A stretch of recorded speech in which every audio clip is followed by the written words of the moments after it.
Every major monetary system collapses the same way. First confidence, then coordination, then finally the illusion itself. And this process always begins with a small disagreement that no one thinks matters. Last month, while the European Central Bank cut rates by 25 basis points, the Swiss National Bank unexpectedly raised them. Same day, same hours. This wasn't a simple policy divergence. This was the sound of a system that has held for 80 years quietly cracking. But this moment didn't happen in isolation. It was the culmination of something that has been building for months, something that reveals a fundamental shift in how the world's most powerful financial institutions operate. Something that suggests we're witnessing the early stages of a transition that historically has never ended peacefully. The Swiss move was technically small, a quarter-point adjustment. In normal times, it would have been buried in financial pages, dismissed as routine monetary management. But these aren't normal times. When you understand the historical context, when you see the pattern, you realize this wasn't routine at all. This was defiance. And defiance, in the world of central banking, only emerges when the underlying system is no longer sustainable. The surface event. Official statements explained the lack of coordination through inflation targets and local conditions. A technical divergence, a normal process. Everyone was focusing on their own economy. This seems reasonable, even sensible. The ECB, facing persistent low growth across the Eurozone, needed stimulus. Inflation in Germany remained below target. French unemployment stayed elevated. Italian debt servicing costs were rising. A rate cut made technical sense within their mandate. Switzerland simultaneously faced different pressures. The franc was weakening against the euro. Swiss inflation was accelerating faster than their 2% target. Property prices in Zurich and Geneva were reaching unsustainable levels. A rate increase made technical sense within their mandate. Two central banks, two different economic situations, two different responses. This is how the system is supposed to work. Independent institutions making independent decisions based on local data and local needs. But when you look at the broader numbers, a different story emerges. Over the last 6 months, policy coordination among major central banks has reached its lowest level since 1944, not just between the ECB and SNB, but globally. The Federal Reserve has raised rates aggressively, while the Bank of Japan maintains ultra-low rates. The Bank of England tightens policy, while the Reserve Bank of Australia pauses. The People's Bank of China cuts rates, while the Bank of Canada raises them. Every major central bank is moving in a different direction, at different speeds, with different justifications. This isn't just policy differences. This is the systematic breakdown of an alignment that has lasted 8 decades. Since Bretton Woods established the post-war monetary order, central banks have maintained some level of coordination, some recognition that their policies affect each other, some acknowledgement that global financial stability requires cooperation. That cooperation is dissolving, not through dramatic announcements or public disagreements, but through quiet, technical decisions that collectively represent a fundamental shift. Markets are trying to normalize this divergence. Analysts explain it through frameworks of independence and local needs. Financial media presents it as healthy decentralization, as each country taking responsibility for its own economic management. But the system wasn't normal. European economies were already strained by war debt, reparation payments, and the aftershocks of the 1929 stock market crash. When Credit Anstalt failed, it triggered a chain reaction that exposed the fragility of the entire continental financial system. The Bank of England tried to defend sterling while maintaining the gold standard. They raised rates to prevent capital flight, sacrificing domestic growth for international credibility. The Banque de France defended the gold standard even more aggressively, accumulating gold reserves while other countries hemorrhaged them. The German Reichsbank, facing massive capital outflows and political pressure, pursued capital controls and bilateral trade agreements. Each central bank believed it was acting rationally. Each had legitimate reasons for its chosen strategy. Each thought it could save its own country while the system collapsed around them. There was no coordination, no cooperation, no recognition that their individual responses were collectively making the crisis worse. The Bank of England's rate hikes deepened recession in Britain. The Banque de France's gold hoarding created deflation across Europe. Germany's capital controls fragmented international trade. The result? Within 6 months, the gold standard collapsed. Sterling devalued by 30%, global trade fell by 25%. The lack of coordination did not just fail to solve the crisis, it transformed a banking problem into a global depression. The pattern repeated 4 decades later. In the summer of 1971, before the Nixon shock, we saw a similar divergence. The Bretton Woods system was under strain. The United States was running persistent current account deficits, financing them by exporting dollars to the rest of the world. This worked as long as other countries were willing to accumulate dollars and convert them to gold at 35 per ounce. But by 1971, that willingness was evaporating. The Federal Reserve tried to maintain dollar-gold convertibility while managing domestic inflation and unemployment. They faced an impossible choice. raise rates to defend the gold standard and trigger recession, or maintain low rates and face gold outflows. Meanwhile, the German Bundesbank and Swiss National Bank were quietly increasing their gold reserves, converting dollars to gold as fast as politically feasible. The Banque de France, under Charles de Gaulle's explicit instructions, was openly converting dollars to gold. The Bank of Japan, facing American pressure to revalue the yen, was accumulating massive dollar reserves but growing increasingly uncomfortable with the arrangement. Each central bank was acting in its national interest. The Europeans wanted gold because they didn't trust American fiscal policy. The Americans wanted to maintain the system because it gave them enormous advantages. The Japanese wanted to avoid currency appreciation because it would hurt their export-driven growth model. There was competition, not coordination, secret accumulation rather than open dialogue. Each central bank was positioning for what it saw as an inevitable breakdown while publicly supporting the system. The result? On August 15, 1971, Nixon closed the gold window unilaterally. The Bretton Woods system collapsed. The fixed exchange rate system ended. The global monetary system was shaken to its foundations. In both cases, 1931 and 1971, the loss of coordination wasn't a cause, but a symptom. The underlying problem was that everyone understood the system was no longer sustainable. Central banks stopped cooperating because cooperation would have required sacrifices that their domestic constituencies wouldn't accept. And that's exactly what we're seeing today. Systemic fracture. Central banks only move against each other when they're under pressure. When the system works, coordination is easy. Everyone wins. Growth is stable. Inflation is controlled. Financial markets are calm. Everyone moves in the same direction because the same policies benefit everyone. But when the system is stressed, when the easy solutions stop working, when the costs of coordination exceed the benefits, each central bank prioritizes its own survival. And we can see this stress everywhere right now. The numbers tell the story. The Federal Reserve's balance sheet was $900 billion in 2008. Today, it's $7.3 trillion, an 810% increase. They bought treasury bonds, mortgage-backed securities, corporate bonds. They backstopped markets, supported banks, and financed government spending through money creation on a scale never before attempted. The European Central Bank's balance sheet went from 1.5 trillion euros in 2008 to 7.2 trillion euros today, a 480% increase.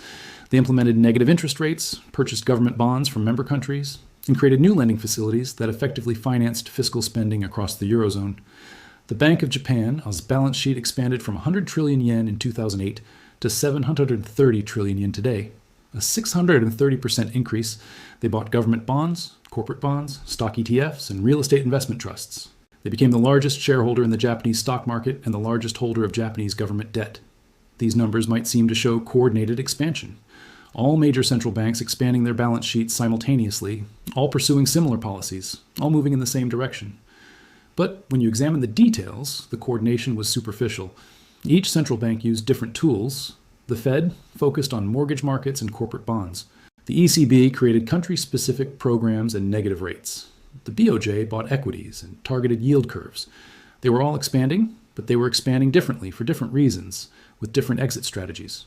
More importantly, this expansion created different outcomes. American asset prices hit records while wage growth lagged. European government bond yields turned negative while growth remained anemic. Japanese stock markets soared while deflation persisted. The same monetary medicine produced different results in different economies. This suggests that the global economy has become too diverse, too unbalanced, and too complex for uniform monetary policy to work effectively. And now, as central banks try to normalize policy, these differences are becoming irreconcilable. The Fed needs higher rates to control American inflation, but higher rates make European debt unsustainable. The ECB needs lower rates to stimulate European growth, but lower rates weaken the euro and import inflation. The BOJ needs to maintain ultra-low rates to prevent Japanese government bankruptcy, but this weakens the yen and creates global imbalances. These aren't technical disagreements. These are fundamental conflicts of interest. Each central bank faces domestic pressures that make coordination impossible. This isn't just a recent problem. The contradictions have been building for years, masked by the emergency conditions that followed 2008. As long as everyone was fighting deflation, coordination was possible. But now that some economies face inflation while others face recession, coordination requires sacrifices that no central bank is willing to make. The Swiss National Bank's rate hike while the ECB cut rates wasn't a random divergence. It was the inevitable result of trying to maintain a single monetary policy across economies with different inflation rates, different debt burdens, different growth trajectories, and different political pressures. Escalation through context. Behind the loss of coordination lie deeper problems that are reshaping the nature of central banking and the structure of the global economy. These problems didn't emerge overnight. They've been building for decades, creating conditions where coordination becomes not just difficult, but counterproductive. The first problem is the rise of local political pressure. Central bank independence, the foundation of modern monetary policy, is under attack worldwide. In Turkey, President Erdogan fired multiple central bank governors for raising interest rates. In the United Kingdom, politicians blamed the Bank of England for both inflation and recession simultaneously. In the United States, both Democratic and Republican lawmakers have criticized Federal Reserve policy, demanding more accountability to elected officials. This political pressure creates impossible situations. Central banks are supposed to make decisions based on economic data and long-term stability, but they operate within political systems that demand immediate results and local benefits. When American unemployment is high, Congress expects the Fed to prioritize American jobs regardless of global implications. When European inflation accelerates, national parliaments expect the ECB to prioritize price stability regardless of effects on other countries. These competing demands make coordinated policy increasingly difficult. What benefits the American economy might hurt the European economy and vice versa. Central banks can either coordinate globally and face domestic criticism, or prioritize domestically and break international cooperation. More and more, they're choosing the latter. The second problem is the declining effectiveness of traditional monetary tools.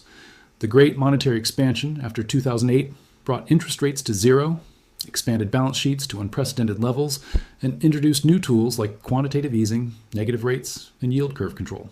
These policies worked initially, preventing deflation and supporting financial markets. But the marginal effectiveness of these tools is declining. The impact of 1 unit of monetary expansion on economic growth was 1.2% in 2010. Today, it's fallen to 0.3%. Central banks have to create more money to generate less growth. They face diminishing returns on increasingly extreme policies. This declining effectiveness creates pressure for even more extreme measures. The ECB implemented negative rates, charging banks to hold deposits. The BOJ bought stocks directly, becoming a major shareholder in Japanese companies. The Fed backstopped corporate bond markets, effectively subsidizing private investment. Each of these measures was technically justified, but collectively they represent a departure from traditional central banking toward direct market intervention. And each country's unique financial system requires different interventions, making coordination more complex. The third problem is growing global imbalances that make uniform policies impossible. The United States runs current account deficits of $800 billion annually, consuming more than it produces, and financing the difference with foreign borrowing. China runs surpluses of $400 billion annually, producing more than it consumes and accumulating foreign assets. These imbalances mean that the same monetary policy affects different countries differently. When the Fed lowers rates, it stimulates American consumption, but also weakens the dollar, making Chinese exports more expensive. When the People's Bank of China loosens policy, it stimulates Chinese production, but also weakens the yuan, making American imports cheaper. These feedback loops create conflicts of interest. American monetary ease helps American consumers, but hurts Chinese exporters. Chinese monetary ease helps Chinese producers, but creates deflationary pressure in America. Coordination would require addressing these imbalances directly, but that would require fundamental changes to how both economies operate. The fourth problem is technological disruption of the traditional monetary system.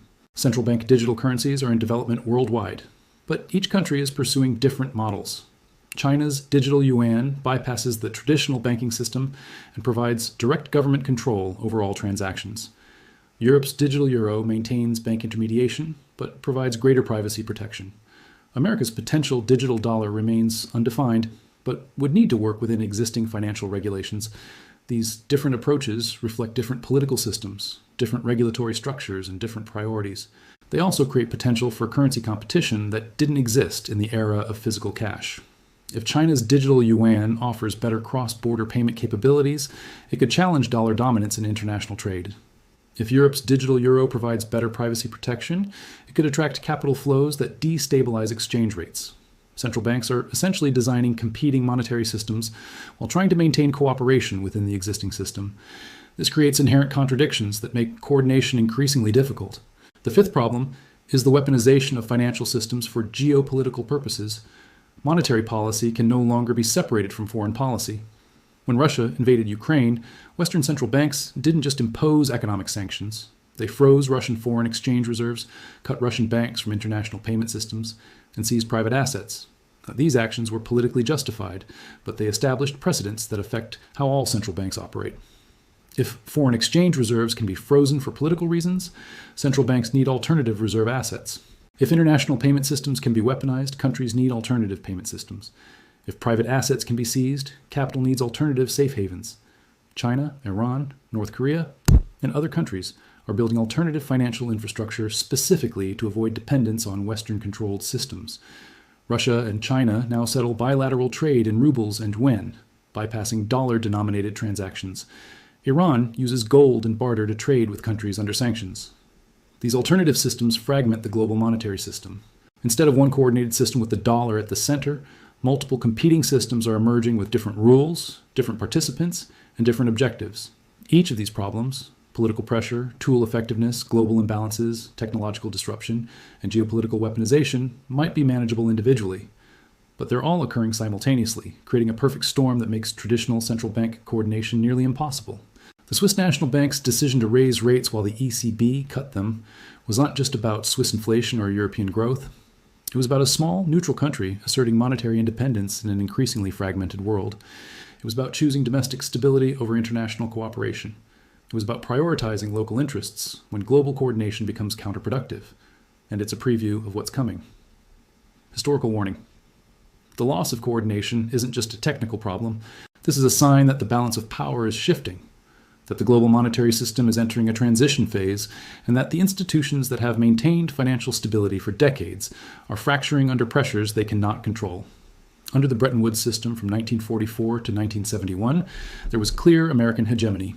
The Federal Reserve made decisions, other central banks followed. The system was hierarchical, but it was stable. Everyone understood the rules. The dollar was backed by gold, other currencies were backed by dollars, and the United States provided global financial leadership. This system collapsed in 1971, but it was replaced by something that still functioned: coordinated floating exchange rates managed by the G7 central banks. The Plaza Accord of 1985 demonstrated that major central banks could still coordinate currency movements when necessary. The response to Black Monday in 1987 showed they could coordinate interest rate policy. The creation of the euro in 1999 showed they could coordinate monetary union. Even after 2008, coordination worked. The G20 central banks implemented simultaneous monetary expansion, preventing the global financial crisis from becoming another Great Depression. They coordinated currency swap lines, providing dollar liquidity to foreign banks. They synchronized banking regulations through Basel III Accords. But today, neither hegemony nor effective coordination exists. American monetary dominance is declining as other currencies gain importance in international trade. The euro accounts for 20% of global foreign exchange reserves. The yuan is increasingly used in bilateral trade agreements. Even smaller currencies, like the Swiss franc, serve as safe havens during crisis periods. China is rising, but isn't ready to provide global monetary leadership. The yuan isn't fully convertible. Chinese financial markets aren't fully open. Chinese institutions aren't fully trusted by international investors. China can challenge American leadership, but cannot replace it. Europe has enormous economic power, but remains politically fragmented. The European Central Bank can influence global markets, but European foreign policy is divided among 27 different countries with different interests and different relationships with the rest of the world. The result is a power vacuum. No single country or institution has the authority, capability, or credibility to provide global monetary leadership. And without leadership, coordination becomes a voluntary process that breaks down whenever national interests conflict with global stability. This situation resembles the 1930s more than any period since. In that era, British monetary leadership was ending, but American leadership hadn't yet begun. The pound sterling was losing its role as the global reserve currency, but the dollar hadn't yet assumed that role. The Bank of England could no longer provide global liquidity, but the Federal Reserve wasn't yet willing to take responsibility for global financial stability. The result was competitive devaluations, trade wars, and ultimately global depression. Countries pursued beggar-thy-neighbor policies, trying to export their problems to other countries rather than addressing underlying imbalances. Coordination broke down completely, and the global economy fragmented into competing currency blocks. In history, during these transition periods, a consistent pattern emerges. The old hegemon weakens and loses the ability to maintain global stability. The potential new hegemon lacks either the capability or willingness to assume leadership. Other powers pursue independent policies that collectively destabilize the system. Coordination breaks down, crisis deepens. The loss of coordination in monetary policy that we are witnessing today is an early sign of this pattern repeating. The Swiss National Bank's independence from ECB policy, China's yuan internationalization, Japan's yield curve control, Britain's post-Brexit monetary sovereignty, each of these represents a move away from coordinated global policy toward independent national policy. This fragmentation has real consequences. When central banks don't coordinate, currency volatility increases. When currency volatility increases, international trade becomes more expensive and more risky. When international trade becomes more difficult, global supply chains fragment. Now, when supply chains fragment, costs rise and growth slows. We can see this happening already. Currency hedging costs have increased 40% over the past year. International trade financing is becoming more expensive and more complex. Companies are shortening supply chains and increasing inventory to reduce currency and political risk. But the deeper consequence is the erosion of trust in the global monetary system itself. When central banks stop cooperating, when currencies become weapons, when financial systems fragment, people lose confidence in the stability of the entire structure. And when confidence erodes, everything changes, not through dramatic announcements or sudden crashes, but through gradual shifts that become irreversible. Companies diversify away from dollar-denominated assets. Countries reduce their dependence on dollar-based payment systems. Investors seek alternatives to traditional safe havens. These shifts create their own momentum. The more people doubt the stability of the current system, the more they act in ways that destabilize it further. The more central banks prioritize national interests over global cooperation, the more global cooperation becomes impossible. Systems don't collapse because of external shocks. They collapse because the internal contradictions become irreconcilable, because the benefits of maintaining the system become smaller than the costs, because coordination becomes impossible when everyone's interests diverge. History teaches us that monetary systems last 30 to 50 years on average. The Bretton Woods system lasted 27 years. The current system of floating exchange rates has lasted 53 years. By historical standards, we're overdue for fundamental change. The question isn't whether the current system will survive. The question is what will replace it, how quickly the transition will occur, and whether it will happen through cooperation or crisis. The Swiss National Bank's defiance of ECB policy was a small technical decision. But small technical decisions, accumulated over time across multiple institutions in multiple countries, create large systemic changes. Central bank coordination was the foundation of global financial stability for 8 decades. That foundation is cracking, not through dramatic collapse, but through quiet rebellion, through technical decisions that collectively represent the breakdown of the post-war monetary order. The event isn't the warning. The reaction is the warning. And the reaction is telling us that the system we've relied on for global financial stability no longer works. What comes next has already begun. It's happening in small technical decisions by independent institutions pursuing national interests. It's happening through quiet rebellion against coordination that no longer serves anyone's purposes. History suggests this transition will not be smooth.